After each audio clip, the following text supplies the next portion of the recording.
মানিকগঞ্জের বিভিন্ন সড়ক দখলমুক্ত রাখতে নিয়মিত উচ্ছেদ অভিযান পরিচালনা করছে যৌথ বাহিনী। গেল 2 সপ্তাহ যাবৎ সড়কের শৃঙ্খলা ফেরাতে এবং সড়ক যানজট মুক্ত রাখতে এই অভিযান পরিচালনা করা হচ্ছে।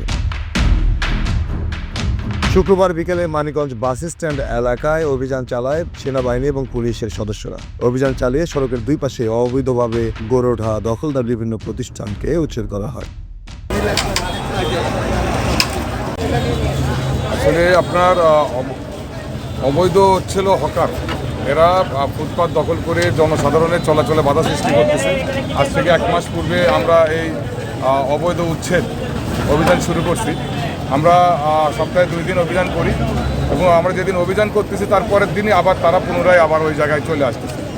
আমরা নিয়মিত তাদেরকে বুঝাচ্ছি এবং তাদেরও আসলে একটা স্থায়ী একটা জায়গাও দরকার যেখানে তারা তাদের ব্যবসা পরিচালনা করতে পারে। কিন্তু পথের ভিতরে রাস্তার পাশে এই অবৈধ দোকানপাট করলে মানুষজনের চলাচলে কষ্ট হচ্ছে এবং মানুষজন যখন জটলা বাড়তেছে এর ভিতরে পকেটমার অসাধু দুষ্ট লোকেরা অন্যান্য সুযোগ নেওয়ার চেষ্টা করতেছে, যাতে অপরাধ প্রবণতা বাড়তেছে।